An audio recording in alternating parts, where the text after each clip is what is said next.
Well, hello docs, this is Ronnie Doss, and today I want to talk to you about two different things. The first thing that I'm going to talk to you about is the first day, last day mindset. Now, I learned this from my mentor years ago, and I'll tell you, it's helped me to operate every day with a sense of urgency, not taking things for granted, but really making the most of the time that I've been given.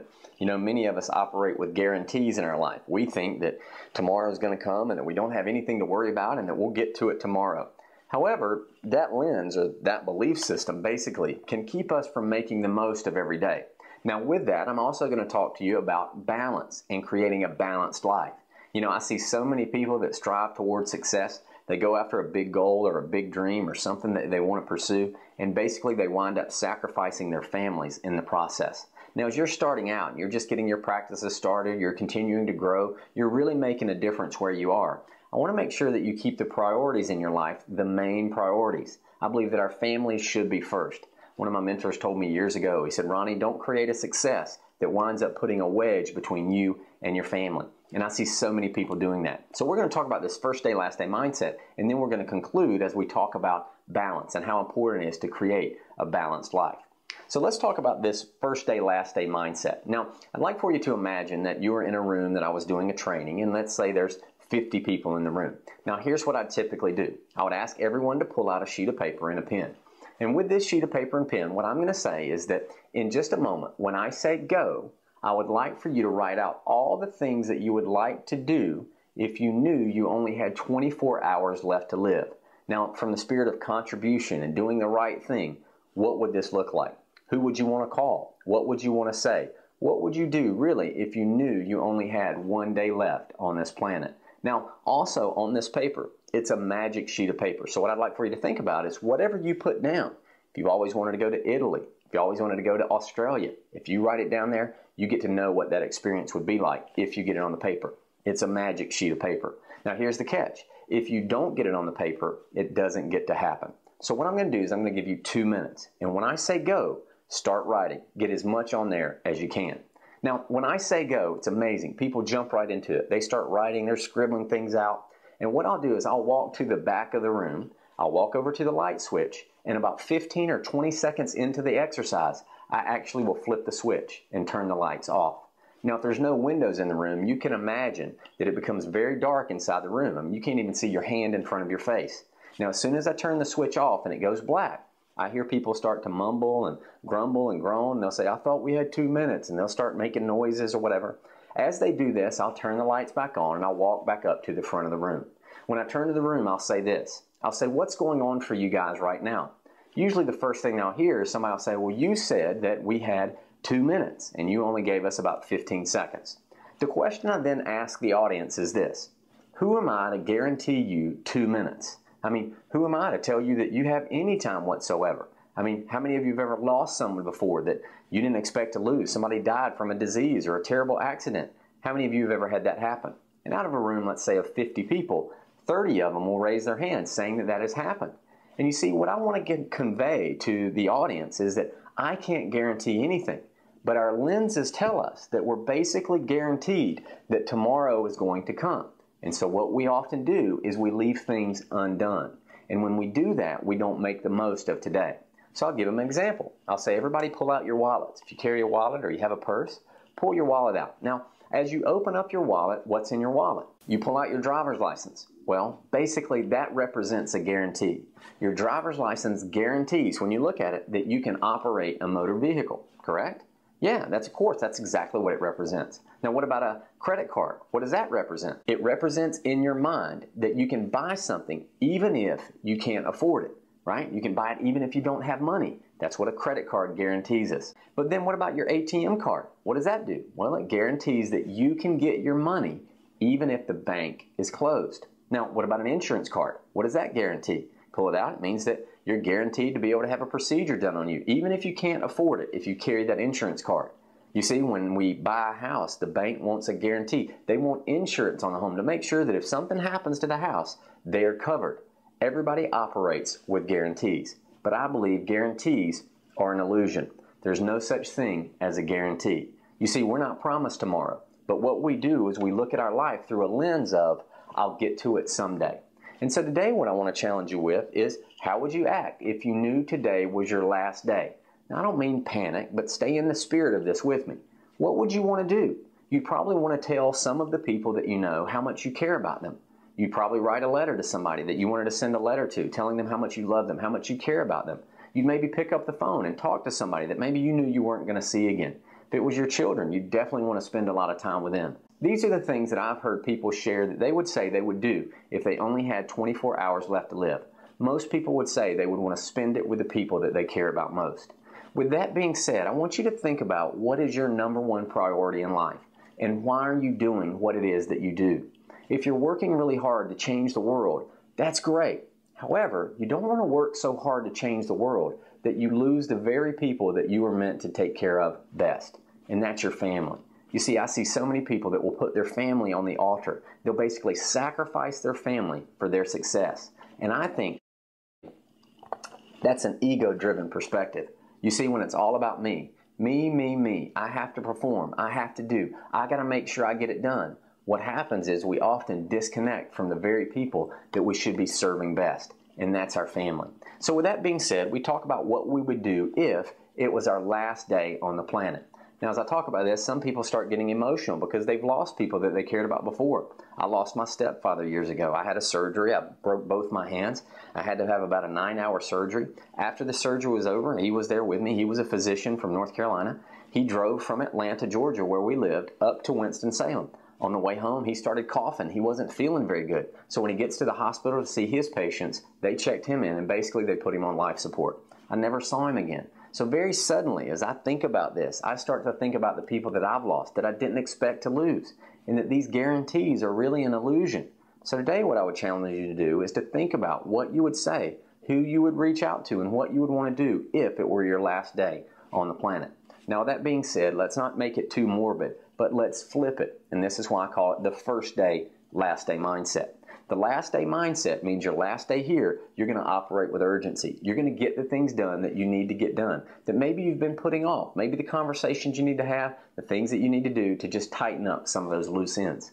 But now, as I said, let's flip it. What would you do if it were your first day? What would you act like? I mean, if you got here and really it was your first day, you would be very curious about things. You'd be wanting to meet people, talk to people, ask them questions. You'd be looking around. You look at the sky. You look at the trees. You'd see all the beauty because this is your first day here.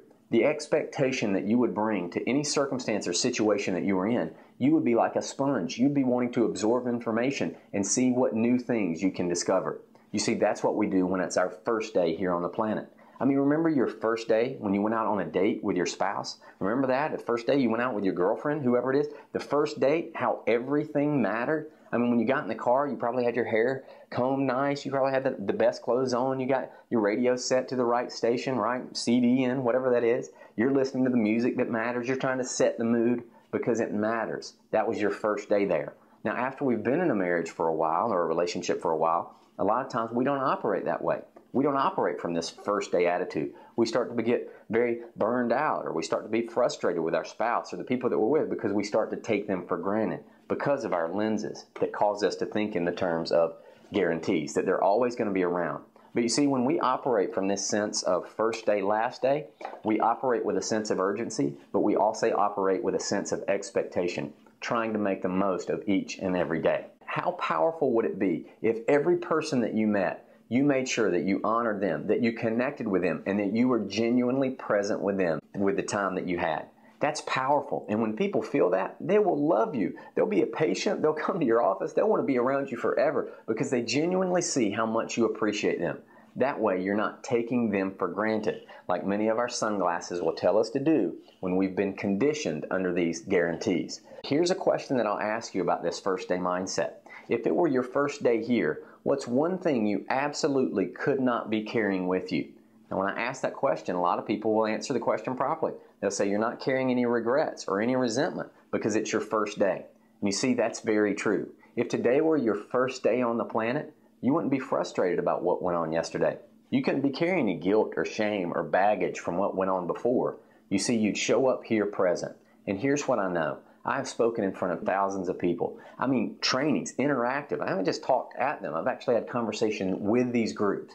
And one of the things that I see is so many people carry regret. They're frustrated about things that went on before. They're carrying prejudices about what went on before. And a lot of times they don't genuinely connect with people because of the story they've made up about yesterday. But today I'm going to challenge you to show up with this first day, last day mindset and watch what happens. One of my mentors, what he used to do is he'd be in conversation and he'd say, wow, man, I need to be in first day, last day here. Instead of bringing up some old conversation, something that had went on before, he was very present. And it helped him to stay in the moment, operating with a sense of expectation, but also urgency. So now let's talk about having a balanced mindset, where we're making sure that we don't sacrifice the things that should be most important in our life. You know, I met a gentleman years ago at a Tony Robbins event in Atlanta, and he had the 5 F's that he said were most important in his life. First thing was his faith. The second was his family. The third were his friends. The fourth was his fitness. And the fifth thing was his finances. He said that as he kept those things in order in life, it allowed him to keep balance so that he continued to have the right perspective on the things that were going on around him. You know, maybe yours would be that way. Maybe it's those 5 F's, or maybe they'd be a little bit different order. Whatever that is, it's important for us to know that those 5 things always need to be in balance in our life.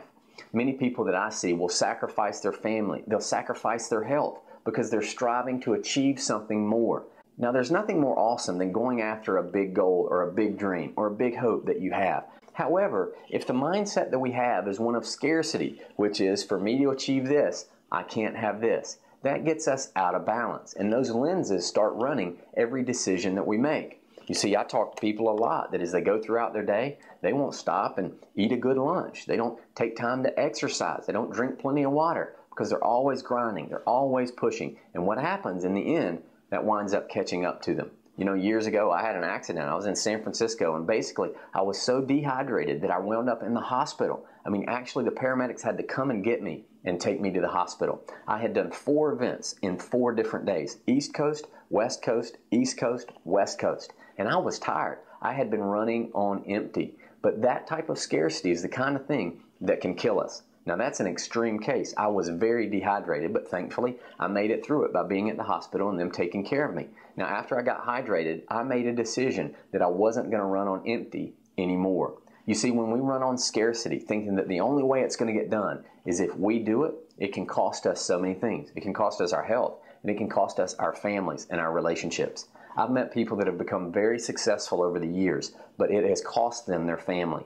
And the biggest regret that they have is not having a relationship with their kids or a relationship with their spouse or even a relationship with God because they've gotten away from their spiritual walk. So you want you to always to imagine those 5 F's and those being so important. Let them be priorities in your life. Maybe they're not necessarily in that order, but for you, you want to make sure that you're maintaining balance. My pastor in Atlanta, Bishop Bronner, said to me years ago, he said, Ronnie, I don't want you to create a ministry that's so successful that you put a wedge between yourself and your wife or even your children. You see, so many people will do that. They're so driven by success, fame, whatever it is that they want to have, that a lot of times they lose the very thing that should be most important to them. Today, I'm going to challenge you to create balance in your life, to make sure that you're making a list of the things that you want to do throughout your day, to make sure that the things that are priorities stay priorities. You know, I was recently working with somebody on coaching. We were talking about the things that needed to be done.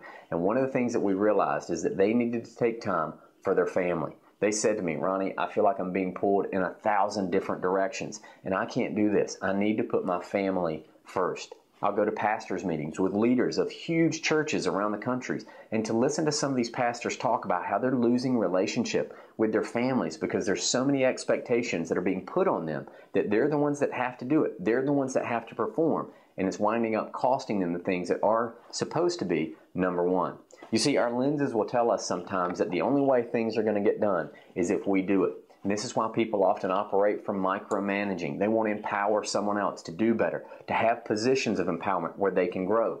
You see, our lenses tell us, well, if it's going to happen, I got to be the one to do it. And one of the things that I know is there's no better way to stifle an organization or the growth of a company or a team is by those lenses. Those lenses will keep you from being successful. We call it the death grip for a reason. You see, for us to have balance in our life, we need to empower other people to handle the things that maybe we're not good at. We call it staffing our weaknesses.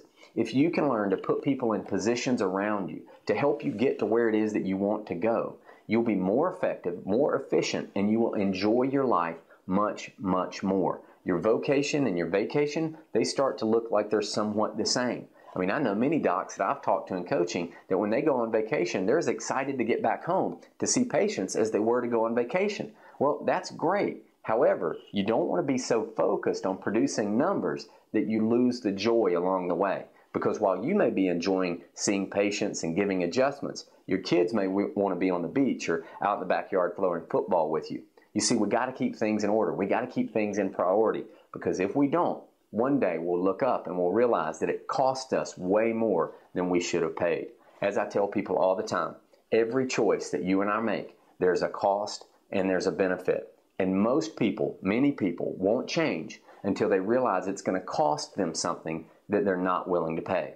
I know that you guys see this. You see when people show up at the office or they're coming in to get treatment, they wouldn't have come to get treatment unless they started feeling back pain. You see, now the pain that they're feeling is costing them more than they're willing to pay. But before, if you just said, hey, just come into my office, they wouldn't do it. Why? Because that hasn't cost them enough yet. Until we start feeling pain, we don't change. But I'm challenging you today to look for balance. Look for ways that you can chart out your day to create the kind of day that will help you, bless you, and also be able to bless your family. Scarcity tells us there's only one way to do it. But I'm telling you, abundance tells us there's lots of ways to do it, and we can take care of lots of people. So here's the last thing that I want to leave with you. And this is a question that I've asked myself many times. It rings in my ears because I ask this question quite a bit. The question is this: do dogs like bones? Yes or no? You're probably saying, of course. Everybody knows that dogs like bones. But here's what I'm going to suggest to you. I'm going to suggest to you that dogs do not like bones. They like steaks. They settle for the bones. If you don't believe me on this, test me on it. If you have a dog at home, take your dog out on one side of the room. On the other side, you're going to put plates out, 2 of them. On one plate, you're going to stack it full of bones. On the other side, you're going to put steaks, stack it full of steaks. Then you take your dog across the room to where the 2 plates are. Which plate is your dog going to go for? Is the dog going for the steaks, or is the dog going for the bones? Which one do you think the dog is going to go for? Well, of course, the dog's going for the steaks. Now, here's the thing. It's not that the dogs dislike the bones. It's just that they settle for them. So here's a question I have for you. What is it right now in your life that you would say you've been settling for? Maybe you know you need to create more balance. Maybe you know you need to operate with more of a sense of urgency. Maybe you know that you need to start marking out your day, that you need to line up your day. As Jim Rohn used to say, you shouldn't start your day until you finished it. Maybe you know that for you to have more balance, you need to spend 20 minutes each day praying, meditating, spending quiet time for you. You see, many people start to settle in life because their lenses are telling them that they need to run, perform. And I'm going to tell you, for you to have longevity, for you to be able to sustain it, to continue to run the race, I'm talking about a sprint. I'm talking about a marathon. I'm talking about 40, 50, 60 years from now, you still be doing what it is that you love with your life. The way that you're going to do that is to find balance. And don't settle today for less than the very best. And I want you to understand, you're important. You're so important that if you can honor yourself, spend time with your family, spend time in prayer, spend time in meditation, make sure you spend time studying and doing the things that you love, focusing on your faith and your family, your fitness, spending time with your friends, and really focusing on your finances, making sure you're budgeting. If you can find balance in those areas and not settle, I promise you, you'll produce a life that is rich, full of opportunity, and you'll make a huge difference in the world. My mentor Brian used to tell me, and I'll leave you with this. He used to say, Ronnie, you'll be paid in direct proportion to the amount of problems that you can solve. But if you can't solve the problem of taking care of yourself, you'll never help anybody. So today I'm going to challenge you. Stop settling. Operate from this first day, last day mindset. Show up with a sense of urgency, but also don't carry any resentment, no bitterness, none of the stuff from yesterday. Show up present in every conversation that you can. Practice that. Make sure you're doing that, and make sure also that you're focusing on having a balanced life and taking advantage of every opportunity you can to spend time with your family, with your friends, and do things that will honor you. This is Ronnie Doss. I hope you've gotten some good stuff out of this. I know I've enjoyed sharing it with you. You guys are awesome. I appreciate what you do so much. I always feel like what we do is so similar. I'm trying to change people's belief systems about what's possible in their life. You guys are trying to change their belief systems about what wellness looks like. So let's continue to work together, continue to go out there and do the things that matter to make a difference in this world. Right now, the world is hurting, and it needs leaders like you to continue stepping up each and every day, taking care of yourself so you can help more people, to go out there and really make a difference in your community. If we do that, I promise you, we can change this world. And one day we'll look back and we'll realize that we left the world better than the way that we found it. And that's what being a leader is all about.